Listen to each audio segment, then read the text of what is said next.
Good morning. The Prime Minister is on his way to Egypt to talk about the climate, but problems are piling up back home. Welcome. It's going to be a busy one. He is not going. He was a no-show, but now is. Leaders and experts heading to Egypt to look for ways to cool the climate. Well, another familiar face. There's a huge amount of talent on the backbenches. I'm not talking about me. Heads off to a different kind of gathering altogether. I also understand the deep disappointment. Last year there was emotion and political energy at the climate summit. But the economic picture's darkening, with less cash for everything to go around. The level of economic activity is likely to be flat and even fall for some time. This morning, we have two big connected questions. Can we afford to solve the climate crisis, or can we afford not to act? Joining me this morning is Labour's Shadow Climate Change Secretary, Ed Miliband, and the Chancellor of the Duchy of Lancaster, essentially the Prime Minister's right-hand man, Oliver Dowden. The leader of the Lib Dems, Sir Ed Davey, is here, and so is Baroness Campbell, who many see as the architect of the spectacular success of the Lionesses this summer. And a call to all Trekkies, I know you're out there, and William Shatner fans. He will be taking us on his own real-life journey to space.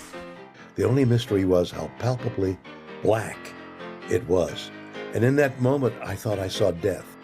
You don't want to miss that. Joining me throughout the programme at the desk is Diana Johnson, the Labour Chair of the Home Affairs Select Committee, which keeps tabs on how the government handles immigration. Miles Allen, Professor of Geosystem Science at Oxford University, and the former Conservative Cabinet Minister, Justine Greening.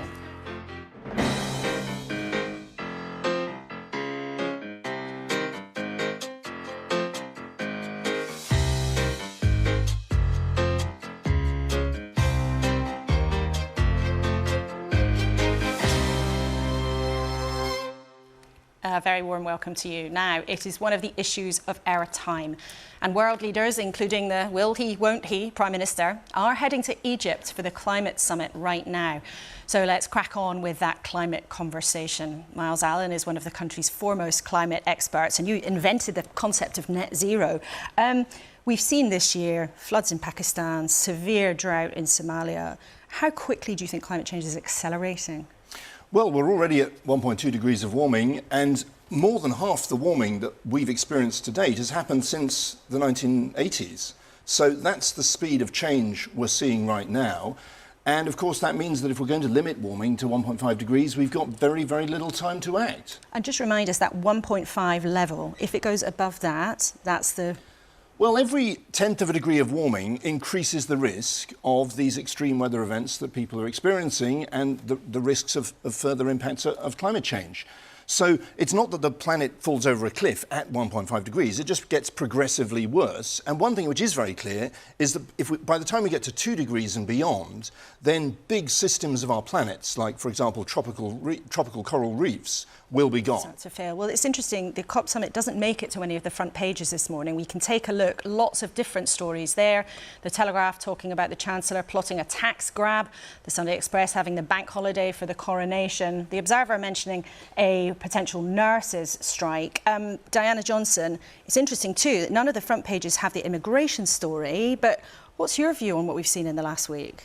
Well, the immigration story is running, and the Home Affairs Select Committee, when it had the Chief Inspector for Borders and Immigration in front of us, that's when the spotlight really came onto Manston and what was happening there, the backlogs, the 4,000 people who are supposed to be a maximum of 1,600 in there, and that has been running now for several days. We still are not quite clear how the Home Office has got itself into the position where they've got that large number of people at Manston.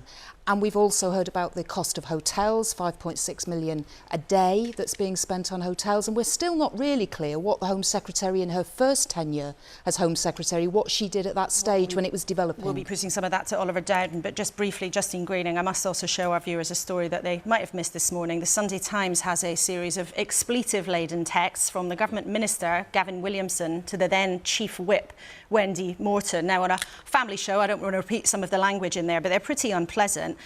What do you think when you see that, Justine? I mean, this was meant to be the sort of end of Tory turmoil, everything moving on to be boring and sensible again. I just think this is the third time under the third Prime Minister that Gavin Williamson has been generating bad headlines one way or another. The texts he sent to the Chief Whip were unacceptable. And I think Rishi Sunak doesn't have the bandwidth for this kind of negative publicity when he's building up towards a really important event on the 17th of November, the budget. So it's unacceptable, but it's also hugely unwelcome for the government to have this as a distraction. OK, we'll talk to Oliver Dowden about that shortly too. Now, this time last year, world leaders descended onto Glasgow for the COP climate summit then and made a series of promises that meant keeping global temperature rises to 1.5 degrees, as we've just been talking about, was just about still possible. But the vows made since then look a bit shaky, and if anything, the situation might have got worse. Labour's Shadow Climate Change Secretary Ed Miliband is here, and you'll be going to the climate summit in Egypt a bit later this week, but it's great to have you here this morning. The aim of last year's COP in Glasgow, with the UK as president, was to keep warming to 1.5 degrees. But has the chance to do that slipped out of our reach? Well, we're way off where we need to be. You know, the UN issued a report last week saying that we're heading for 2.8 degrees of global warming, and that's partly because, as you say, Laura, that the promises made in Glasgow were not kept. And at the same time, your viewers will be thinking we're in the middle of an energy crisis. Now, the message I'll be taking to COP, and Labour will be taking if we were in government, is it is now cheaper to save the planet than to destroy it, a reason for optimism. And that's because renewable power, solar, wind and other forms of zero carbon energy are so much cheaper than fossil fuels. So it is a dire situation, but there is reason for hope. And what we need is British leadership to put forward that agenda. We're putting it forward at home, we'd be taking it to COP as well. But when it comes to COP itself, some campaigners, like Greta Thunberg, I know you've met her, look at it and think, you know what, this is a talking shop. It's thousands of people getting together, packed into a conference centre. If we look at how last year's promises haven't been kept, I mean, what's the point of these big summits? And what's the point, forgive me, of you going along there too as an opposition politician? It's an imperfect process, but it's the best process we've got. You see, look, the point about the climate crisis is it is a global problem. We can't solve it on our own. Now, the real regret I have is that Rishi Sunak has sent out a message with his dithering about whether he was going to go and some of his policy agenda that Britain is out of the climate leadership business. Britain needs to be in the climate leadership business, Laura, for climate, but also for energy bills, for energy security, for jobs. This is the opportunity of the future. And that's the message that I'll be taking to COP and we should be taking as a country. But has the UK's presidency of COP been a failure, do you think? I mean, if we look at the hard evidence, last year there were nearly 200 countries who promised that they would come back with more ambitious goals. And only 24 of them have. Yeah. But do you think then the UK's presidency has been a I don't failure? think it has achieved what it should have done. Look, I think Alok Sharma, the COP president, did a sort of creditable job in trying, but it hasn't shown. There's a vacuum of leadership here, and there is a chance. You know, there is a chance for Britain to lead. See, we have a commitment to get to zero carbon power by 2030 in Britain. That's Labour's commitment. That will be a world. On COP, then, why should our viewers have any faith in this process at all? What difference does it make that politicians like you are getting on a plane to go and talk to each other and to talk to experts when last year's results didn't? Because we've got to work with others to move forward, because we've got to lead, and because there is an opportunity, despite what, you know, you can look at it as glass half full or glass half empty, but despite all of the problems and all of the challenges, countries are moving. Now, they're not moving nearly fast enough, but the point of leadership, the point of building alliances, which is what we would be doing, is to get others to come with you. And we can do that, but we've got to do the right thing at home. You can't. I've been at these summits, Laura, and if you go, as Britain is going to be doing, and saying, Rishi Sunak, we want to lead, and then people say, but you've got an onshore wind ban, that's against clean power. You're going hell for leather for new fossil fuel licences. Well, that's inconsistent. You're reneging on your commitments that you made in Glasgow in terms of helping poorer countries. That's not leadership. And you weren't even thinking you were going to go. Well, we'll be putting some of that to Oliver Dowden later, but in terms of you going, one of the issues around this whole meeting is Egypt's human rights record. Now, under President Sisi, he has cracked down on civil society, and there is specifically a British human rights activist, Alaa Abdel Fattah, who's been in jail for 9 years. He's on hunger strike. We understand he's going on a water strike There he is there. Deeply serious issue.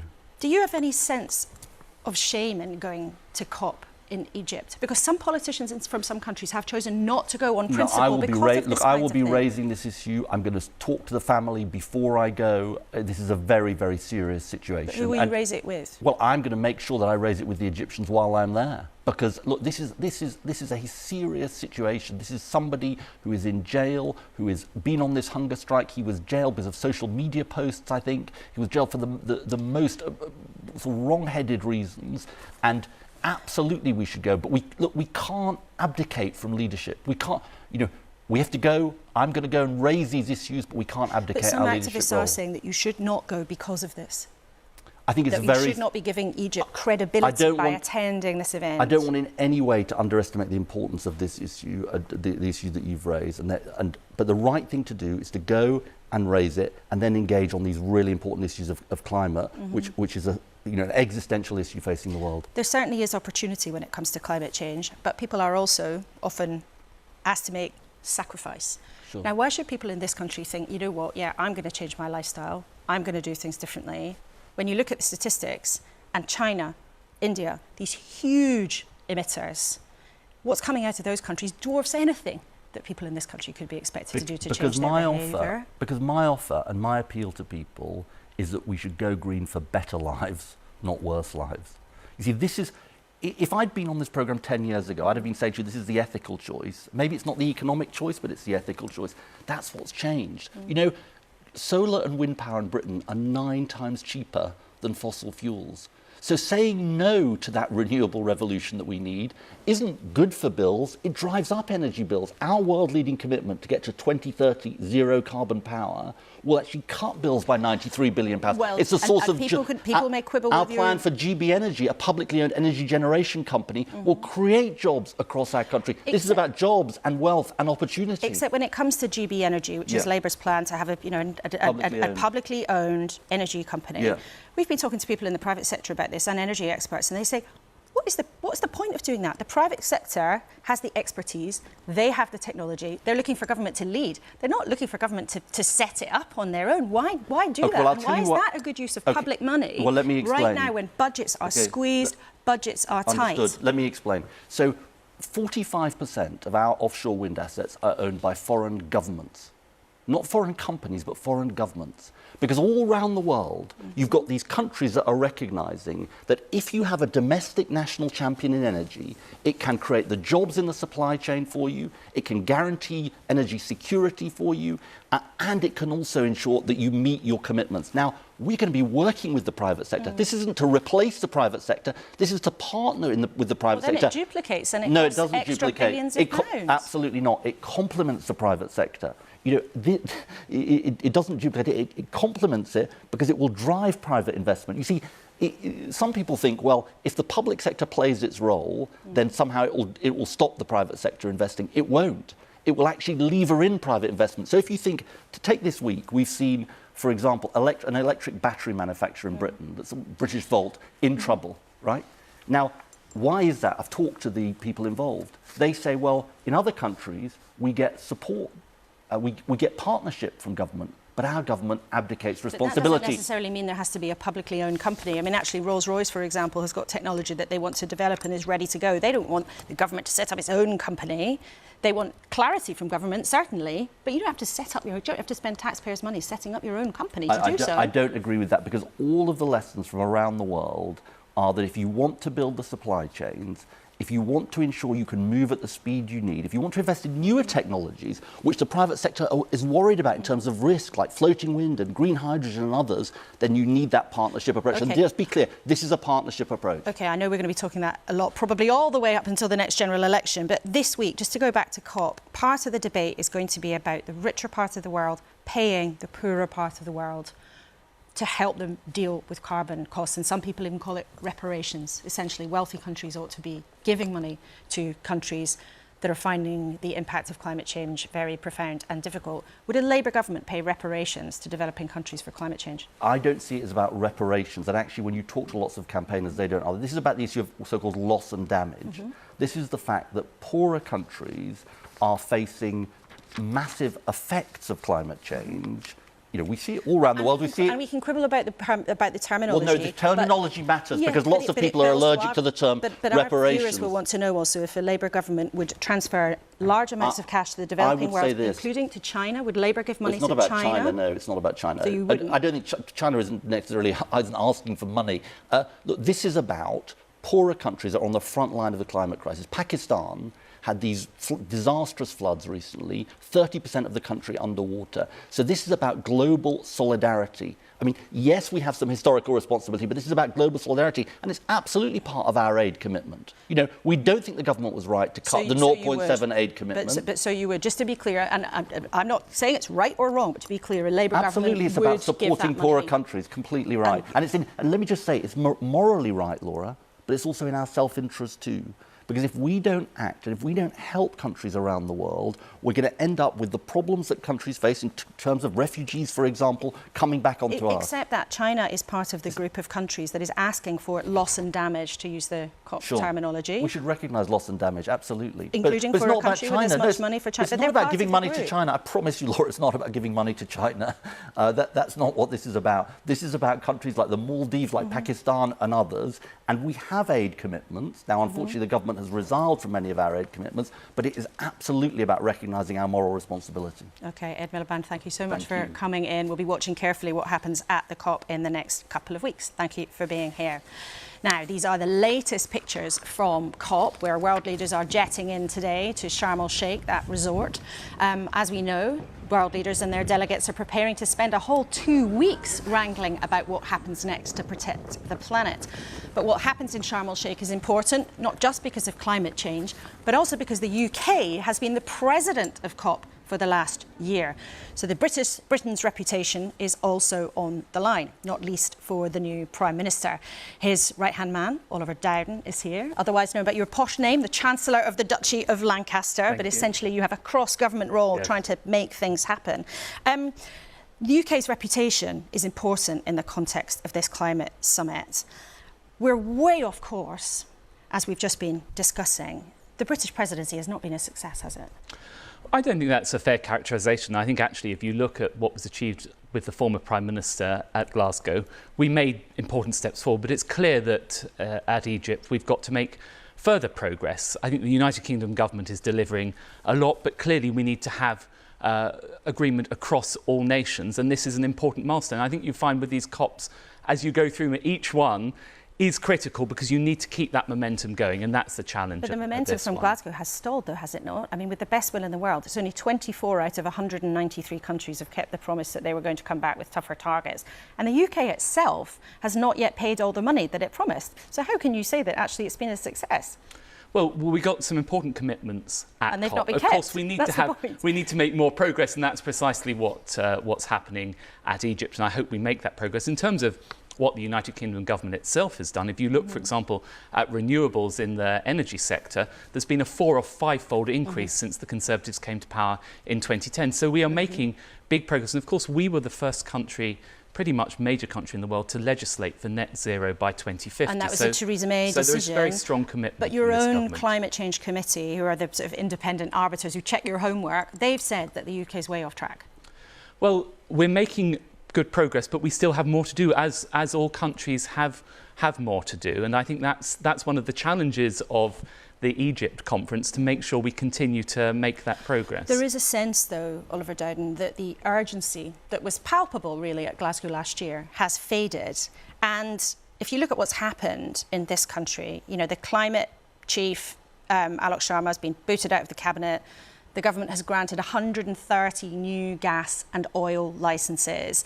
And as I said, the UK hasn't even ponied up all the cash that it promised in Glasgow last year.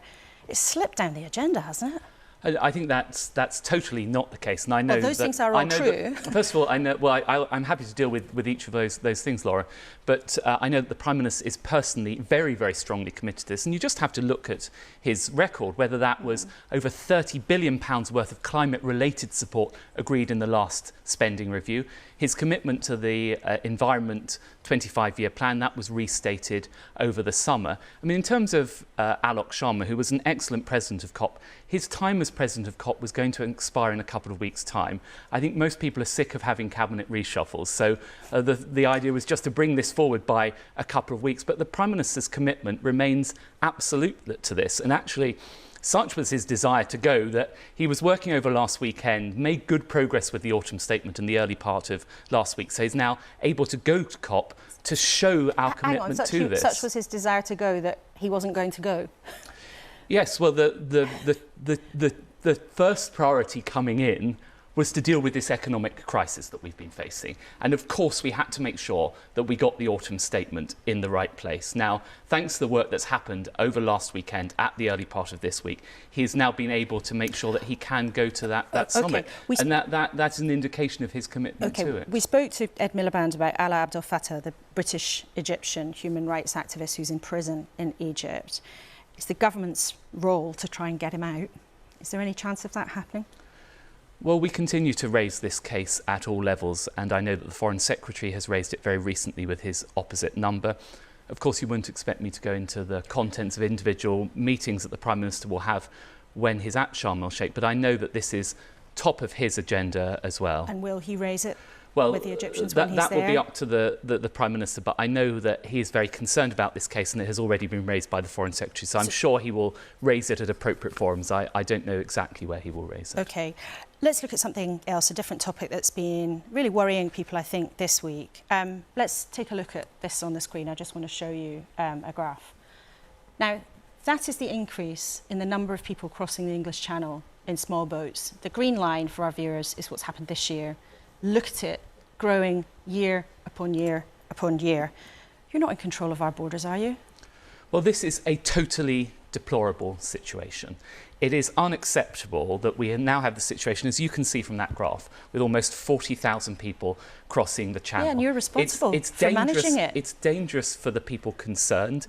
It enriches gangs, and it's people going from one safe country, France, to another safe country, the United Kingdom. The government you're part of that is exactly why the Prime Minister is totally committed to gripping this. And I can tell you that he has been having meetings pretty much every day since he became Prime Minister to bring forward proposals to address this, whether that's in relation to preventing people coming across in the first place, deterring them and repatriating them and processing them across all those different areas. But the Conservatives have been in charge for 12 years, and you keep telling us the Prime Minister's committed to this and committed to that, and he's going to do this and he's going to do that. You've had 12 years and this situation has got worse. In the last week, we've seen violence, we've seen overcrowding, we've heard of immigrants being dumped in the middle of cities around the UK, taxpayers concerned about their money being used to put people up in hotels around the country.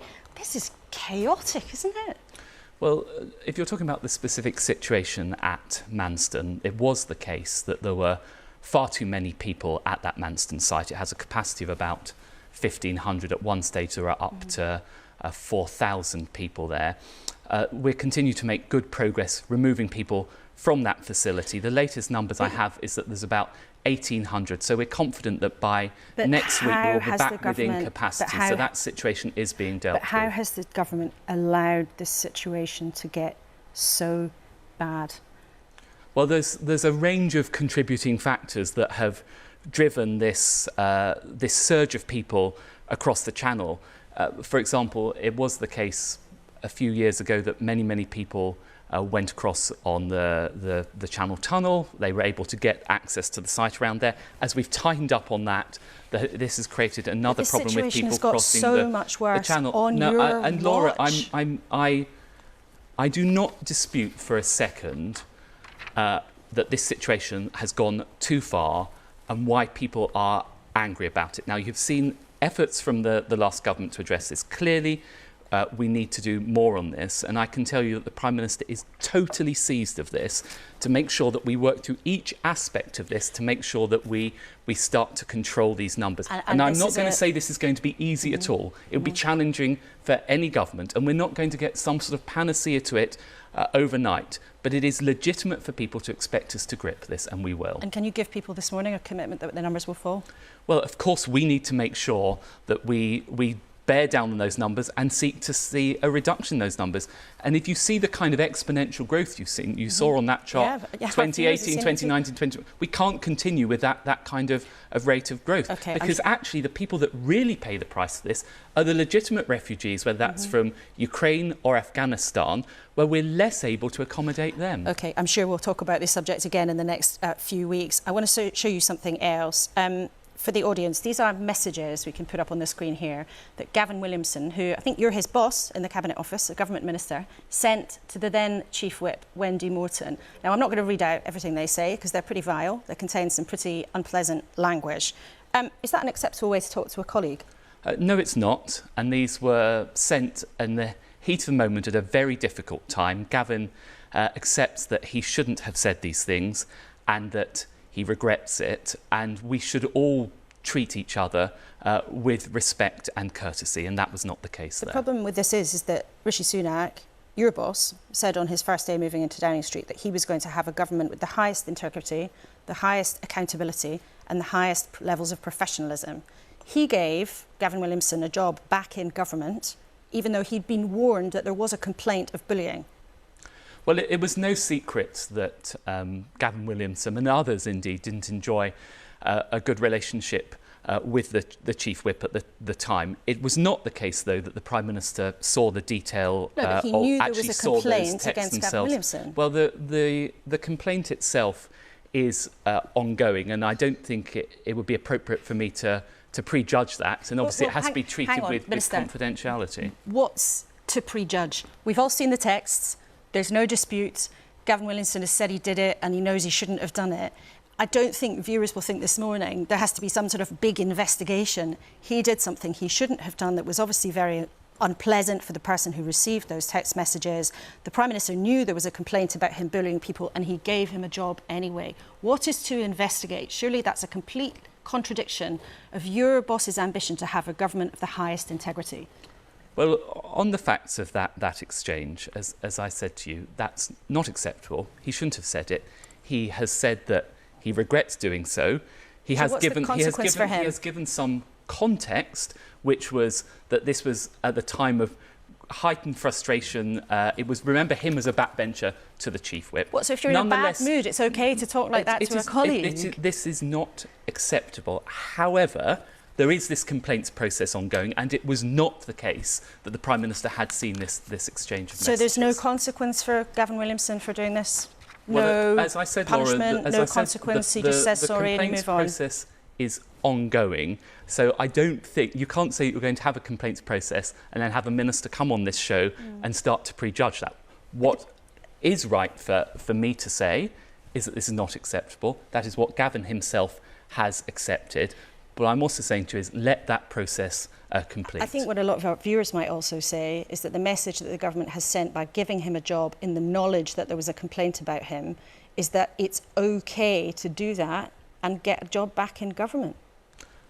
As I said, the Prime Minister had not seen the specifics. He knew there was a complaint about exchange. Him. You've seen what the former chairman, Jake Berry, had said, and I have to say it was no great secret that there was not a good relationship between the two of them. OK, Oliver Dowden, thank you so much for coming in. We'll see how that transpires in the next few days. Great to have you here.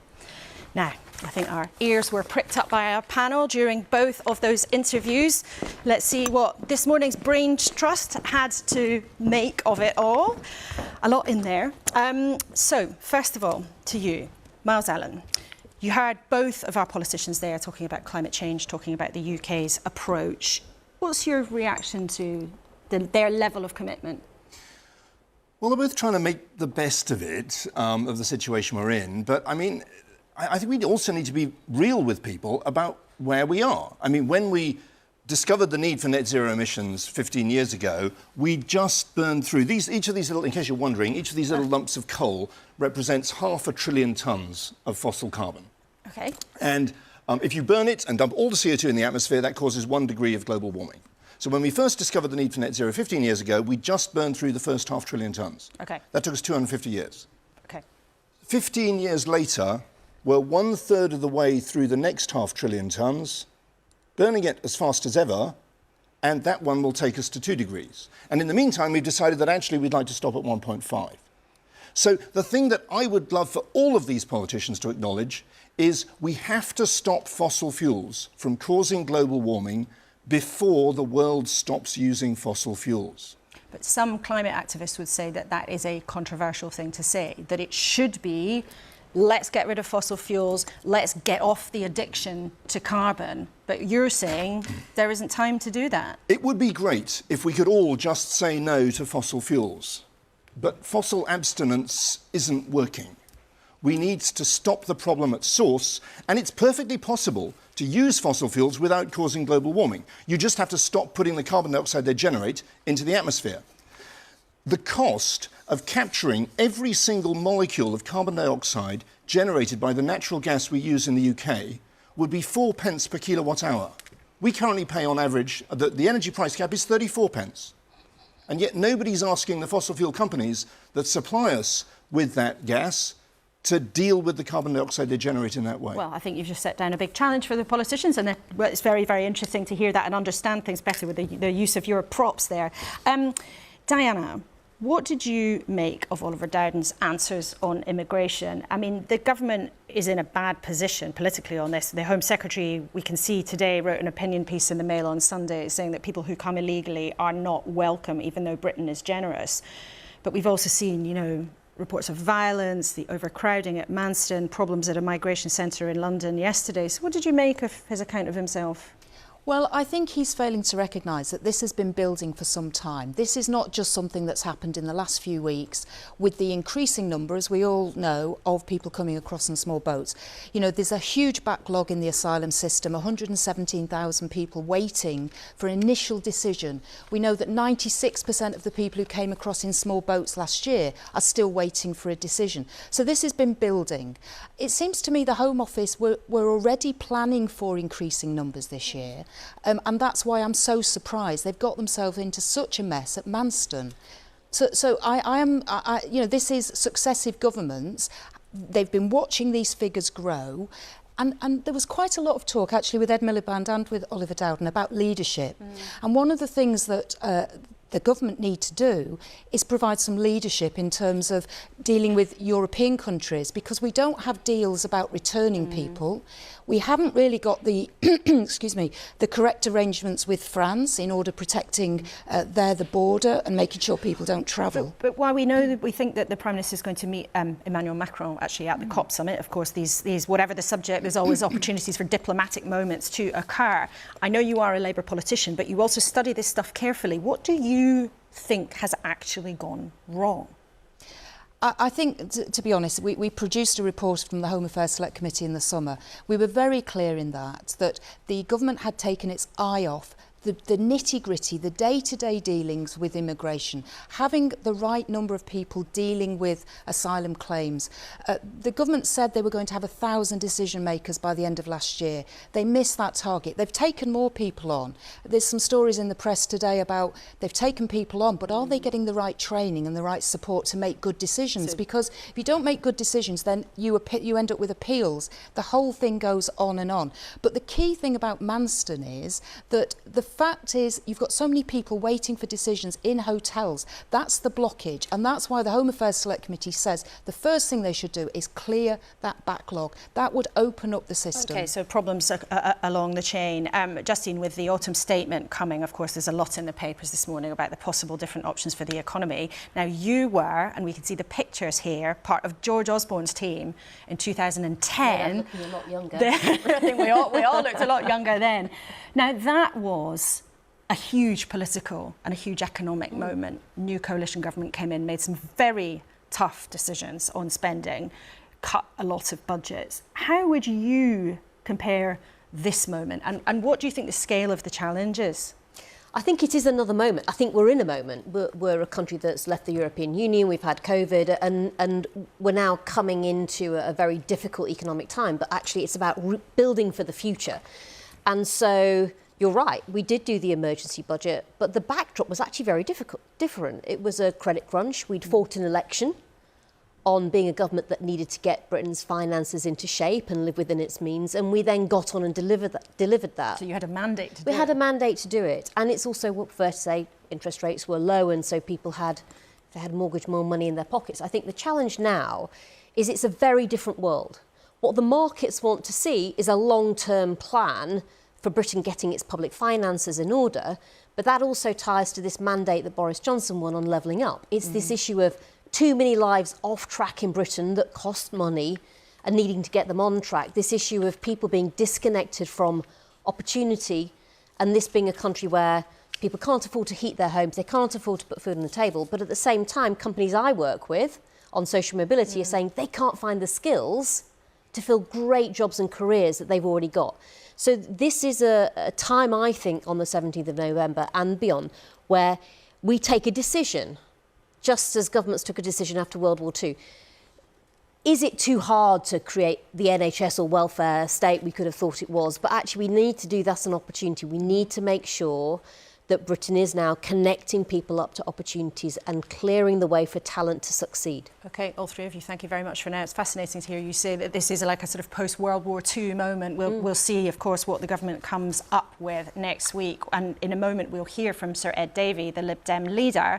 But as we've just been discussing, the government is about to unveil huge decisions over how they spend our money and make ends meet. On next week's programme, just before that autumn statement, we're hoping the Chancellor, Jeremy Hunt, and the Shadow Chancellor, Rachel Reeves, will both be here. And we'd love to know the questions that you would want to put with them.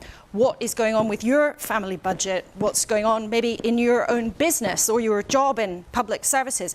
The best way to get in touch with us, put my teeth back in, is to email kuenssberg@bbc.co.uk. If you're social media inclined, you can use the hashtag BBC Laura K. And you can follow this morning's conversation on the BBC Live page, and the address is there for you now. As promised, Sir Ed Davey is here, waiting patiently. Thank you so much for coming in. Now, one of the jobs you've done before your current one is you were the Energy Secretary in the coalition. Do you think there's any chance of COP this week being a success? I don't think so, unfortunately. I don't think there's been the leadership either from our country or frankly from other countries. I think the backdrop is of international disruption, and people haven't seen the opportunity that if you invest in renewables, you invest in insulating people's homes, you lower people's bills, really important at the moment, and you protect the environment, and you annoy President Putin, because you get great energy security for our country and for the Western world. So there should have been, in the run-up to COP, a taking of the opportunity by people across the world, and I'm afraid that's not happened. And it doesn't seem to have kind of occupied the political space, but in part that's because there's so much going on at home, and I think many of our viewers will be much more focused on the things that are affecting them. Now, you've announced a plan to help homeowners pay their mortgages today. You'll give anyone facing a rise in mortgage payments equivalent to 10% of their income a grant of up to £300 a month. Why? Well, the Conservatives trashed the economy, and the impact of the Conservatives' chaotic handling of the economy has meant mortgage rates going up, and many families, struggling families, already struggling with food bills and energy bills, are seeing their mortgage payments go up by hundreds of pounds a month. And previously, there were schemes to help families who were really struggling. Back during the financial crisis, there was a similar scheme to the one we're proposing, which was helping hundreds of thousands of people. And what Liberal Democrats are saying today, there needs to be that help again.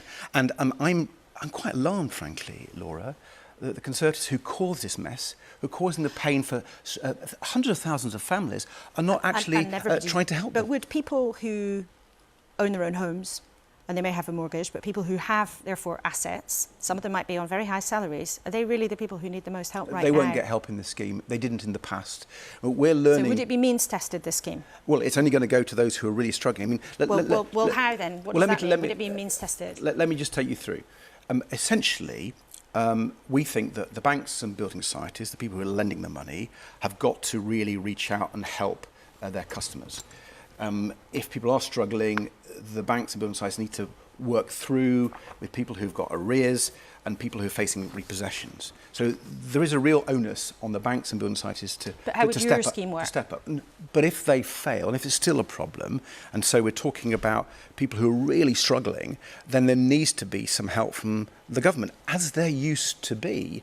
And what I find astonishing is the Conservatives have caused this mess. Even the Governor of the Bank of England was saying that. Forgive me, Yeah. I'm still not clear about how this scheme would actually work. So how would people be eligible? Who would be eligible for this extra cash?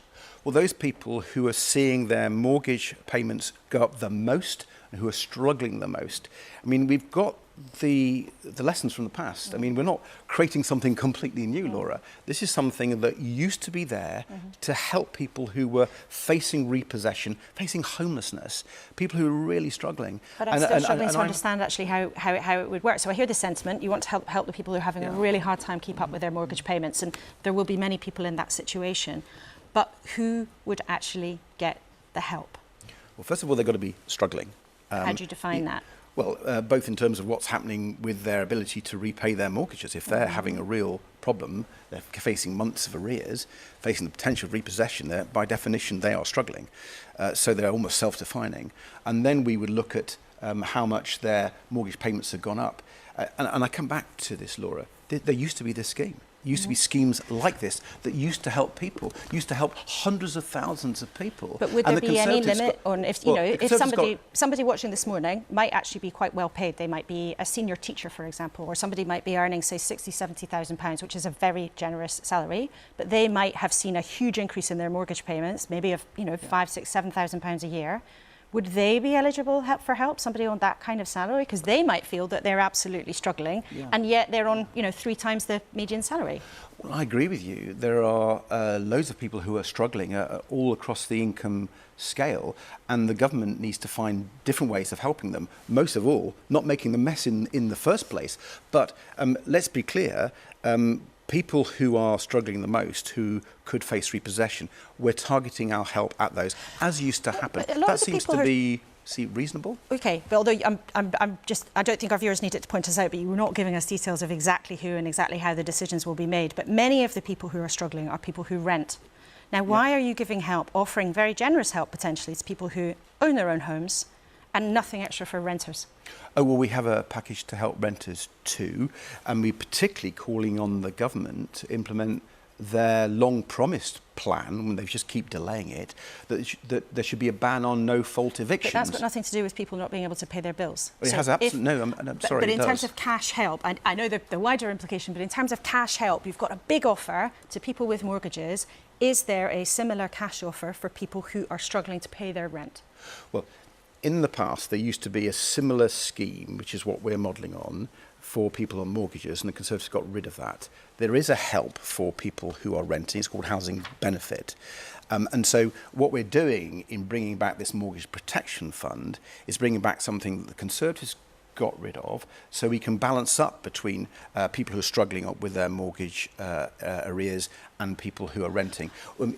Actually, they're quite parallel. I think they're quite similar in the sense that trying to get the government to get rid of their ban on no-fault evictions is in many ways similar and analogous to trying to give help so people aren't repossessed. OK, and we talked to Michael Gove about that in the studio last week. Just finally, and we're almost out of time, I know you want to build the Liberal Democrats from your success in big by-elections. I know you want to build that up in the by-election and get your numbers up to something much healthier in the House of Commons. But after the next election, if there isn't an overall majority, would you go into coalition again? Well, my focus at the moment and my mandate when I became leader of the Liberal Democrats was to beat Conservative MPs, and I make no apology for that. So you prop up Labour, but not the Tories. Don't put words into my mouth, Laura. I'm asking you a question. I'm not putting words in your mouth. I'm asking you a question. Well, I'm focusing on my job and my mandate, and I've been fighting Conservatives all my life. And what I want to do is to make sure we get rid of as many Conservative MPs as possible. In fact, the only way, I think, of getting rid of this Conservative government is across the blue wall and seats like it. People vote Liberal Democrat, get rid of the Conservative MP. It's definitely going to be one of the big battles in the next couple of years. Ed Davey, it's great to have you in the studio. Thanks so much for coming in. Now, let's talk about something cheerful. Remember this? That magic moment when England's women, the Lionesses, lifted the Euros trophy. It's coming on! It's coming! Football's coming! The achievement was huge and the excitement massive, but it was a long journey to get there. Baroness Sue Campbell has just taken her seat as the Director of Women's Football, and to many, the power behind the goals. We've so been looking forward to you coming in this morning, so welcome to the programme. One of the aims after that stunning success was to get more girls to play football and to make it possible for all girls in school to play football if they wanted to. Has that happened? No, but Lottie and Leah, on the bus actually, after the win on the evening, we had rather a good party, and then on the bus on the way into Trafalgar Square, they approached me to say, we don't want the legacy to just be this moment. We want the legacy to be that no girl in the future has to struggle like we've struggled to play football, whether it's in a school or in a club. Many of them had to battle prejudice and difficulties to get through to where they are. And I said, that's terrific. And they wrote to both potential Prime Ministers at the time. And we're absolutely determined that we want to work together to make that happen. And have you heard anything back? I mean, there's been a bit going on in Downing Street, one in, one out, and then another one in. But have you heard anything back, or perhaps from the Culture Secretary, Michelle Donnellan? We did. We met with Michelle and Liz Truss, actually. They came to visit the players before Liz Truss left us. And they did listen, and Michelle Donnellan was very clear that she wants to make something happen. But the big issue is the Department for Education. We really do need their support, and the Department of Health, because physical education and sport is not just about sport. It's about educational attainment, it's about health, it's about social interaction. We believe it's one of the most powerful tools you can to change young people's lives. So the players are very committed to follow this through. They won't be shaken off, I can assure you. They're determined, just as they were to win the Euros, they're determined that this goal will be achieved. OK, well, it'll be really interesting to hear how you get on, and maybe we'll keep an eye on that on this programme too. We've been told, Baroness Campbell, that you're quite modest and you don't like to take personal credit for the win and the victory and everything that the Lionesses have achieved. So we did something that you don't actually know about. We've asked some of them to describe how important you are. How embarrassing. So I'm going to show this to you. And if you just want to look into the camera over there. I think it's hard to put into words what Sue Campbell has done for our team in terms of all her hard work behind the scenes, the way that she fights for us, and she's done that for so many years, behind closed doors with no thanks. But I think you see now kind of the fruits of her labour, and hopefully that continues. Baroness Sue Campbell, where do I begin? Your impact on the women's game has been tremendous. The work that you've put in, the hours on and off the field, in boardrooms fighting for us, we are so thankful, and what we produced this summer was all through your hard work off the pitch. We produced it on the pitch. You always believed in us. You came to every camp, you brought enthusiasm, you brought hunger, you brought desire, and through you we showed what we could do on the pitch, and we are so thankful for you, and keep fighting. The team that she's put together in terms of the staff has been absolutely phenomenal, and we wouldn't have had any of the success if it wasn't for her putting that team in place. So we're forever thankful for her for that. We're hoping for much more for women's football, and to share that summer with her was really special, and she's our biggest fan. I think they're your biggest fans. That was Nikita, Mary, Rachel and Alessia talking about your contribution to the game. How did you feel watching that? I know when my team watched it, it wasn't a dry eye. Quite emotional. They're very special. This is a very special group of women, and you know, none of these things happen. Leadership is about galvanising people around you, creating a sense of mission, and helping to support people to get to that mission. And the success this summer is taking years to put together with a great team at the Football Association. But you know, we've added that magic piece to the jigsaw, which is a world-class coach. Serena's arrived. She's a wonderful leader, a great people manager. Brilliant, open, honest, direct communication, and it's just added that extra piece to the jigsaw puzzle. And talking about leadership, and it's clear the impact that you've had, even though it's behind the scenes. I'm delighted to be able to show some of it to the audience this morning. Talking of leadership, the Women's World Cup next year is in Australia and New Zealand, but the Men's World Cup is going to be in Qatar. Now, one of the Lionesses, Beth Mead, has made it clear, as many people have made it clear, that because of the attitude in Qatar towards LGBT rights, that it shouldn't happen there, that it's not appropriate. What's your view? Well, first of all, we don't decide where these World Cups are held. And what I think our players have made very clear, our male players, is that they have their own values, and they will show those, and they'll wear Harry will wear the One Love band, as we will continue to show that we have very different values and we live by those values. But the games are in Qatar, and we are going to do our best, and we wish Gareth and the team the very best of luck. You know, we accept there's some progress been made, but an awful lot more to be made in the future. Okay, Baroness Campbell, thank you so much for coming in. We've been looking forward to having you in for a long time, so it's great to have you here. Thank you. You very much. Now, we are nearly at 10 o'clock. It's been a busy hour. Remember, we started the programme talking about the COP Climate Summit and asking if we could afford to solve the climate crisis right now, or if we can afford not to act. Let's hear again from Ed Miliband for Labour. I've been at these summits, Laura, and if you go, as Britain is going to be doing, and saying, Rishi Sunak, we want to lead, and then people say, but you've got an onshore wind ban, that's against clean power. You're going hell for leather for new fossil fuel licences. Well, that's inconsistent. You're reneging on your commitments that you made in Glasgow in terms of helping poorer countries. That's not leadership. And you weren't even thinking you were going to go. Now, we're going to come to that in just a second, but Justine Greening, I've just remembered you were Education Secretary as well as all the other things you did in government. Listening to Sue Campbell say the government's got to do better for sport for girls in school. Do you agree? Yeah, I do. I mean, I did swimming when I was younger, and I learnt so much from that. Persistence, resilience, that has been how I've been able to have some success in my own life. So I think it's crucial. I think the other thing she actually said that was really important was leadership is about giving people a sense of mission. And I think whatever happens on the 17th of November, what the government and Rishi Sunak needs to do is give the British people a sense of mission. Where are we going? What's the point of any sacrifices in the short term? If it can lead to a better version of Britain that has equality of opportunity long term, then I think people will buy into that. And it sounds like you think that's missing right now. I think he needs to, he came into office when he wasn't expecting to, but he does need to set out where he wants to take Britain and why. What is a good version of this country he's trying to create? Okay, we're very short on time. Diana, when it comes back to climate change, do you feel, as someone who's been in politics for a while, do you feel that politicians have actually gripped it?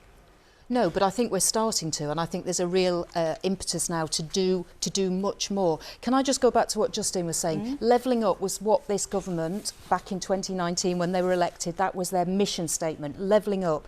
And as a Northern MP, I'm really looking for the 17th of November. What are they going to deliver for my area and Yorkshire and the North? Because at the moment we're hearing they're going to cut. They're not investing, they're cutting. And that's one of the things I'm sure we'll talk about next week on the programme. Final brief word to you, Miles Allen, from listening to everything this morning. How do you think the sense of urgency is there to deal with climate change? Well, I think people have to realise this is a fixable problem. For less than the combined taxes, profits and royalties that are paid in what we pay for gas will be enough to capture every single molecule that gas generates back out of the atmosphere, stick it back under the North Sea twice over. We've got to get the fossil fuel industry acting responsibly and not just fly tipping their waste product into the atmosphere. OK, we've heard your message loud and clear, as have we have your two. Thank you so much, all three of you, for being here this morning. Really interesting conversations. Now, time for something slightly different. We have been talking about prosperity and the prospects for the planet this morning, which might make you think of Live Long and Prosper, which was Spock's famous blessing in the Star Trek series. And last year, science fiction became real when William Shatner, Captain Kirk, reached the final frontier at the age of 90, travelling into space on Jeff Bezos' spaceship. I've been talking to the actor, who's also a keen environmentalist, who's just written a book, Boldly Go, where he revealed how his trip to space made him feel about planet Earth. So finally we got up and everybody played around in weightlessness. I made my way to the window. And for some reason, I looked behind me. Oh, wow. And I saw the wake of the spaceship through the air, like a submarine going through the water. I can't believe this. And I thought, wow, I've never heard anybody talk about that. And then I looked ahead of me and I saw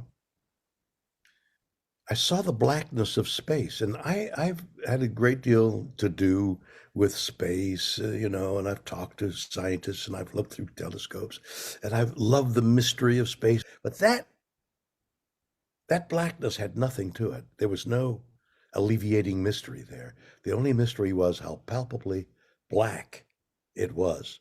And in that moment, I thought I saw death. When I looked back there and I saw the beige of the desert that we had just left and the white clouds and the blue sky, I saw life. So death, life. And then that was my overwhelming feeling until we got back. And when I stepped off of the spaceship, I started to cry. What you have given me is the most profound experience I can imagine.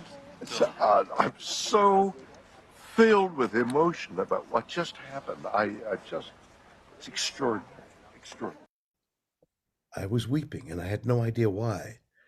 And I was just so confused that I had to sit down for several minutes when I realized I was in grief. And what was I in grief about? I've been an ecologist for a long time, and I realized I was in grief for the world.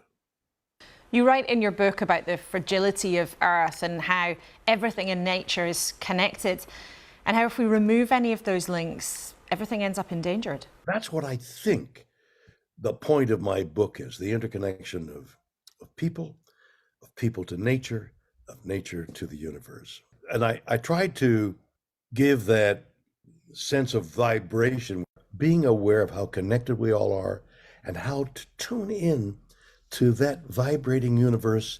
That's what I think the book is about.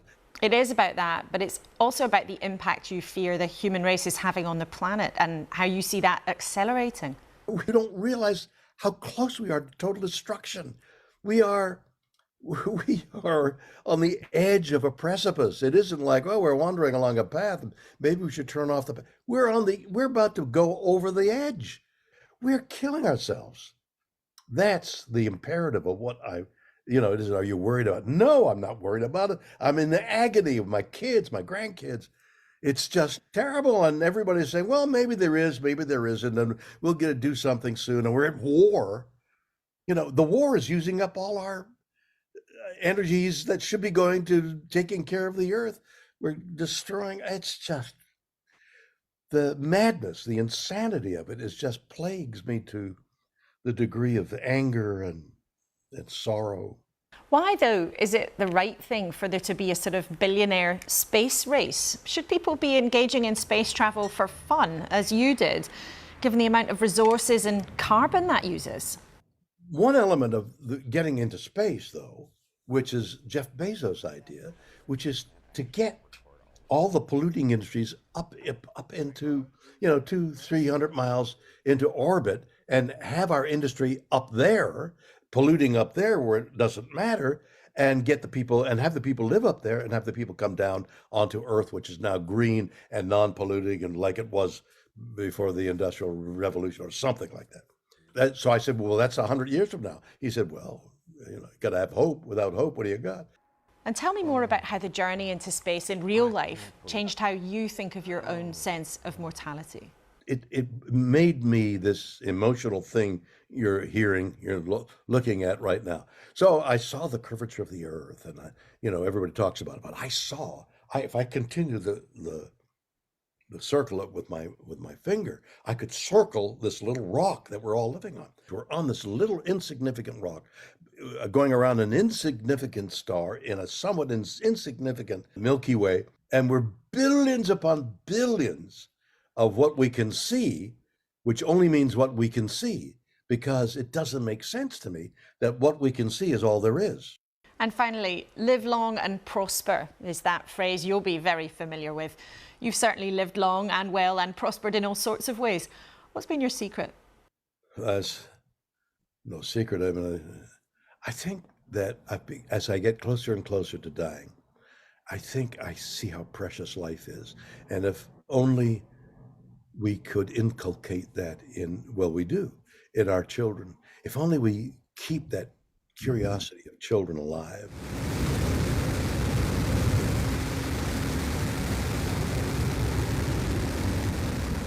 I mean, just acquiring knowledge is in itself an adventure. The amazing adventures of William Shatner and what he fears is at stake with the climate. That is it for us this morning.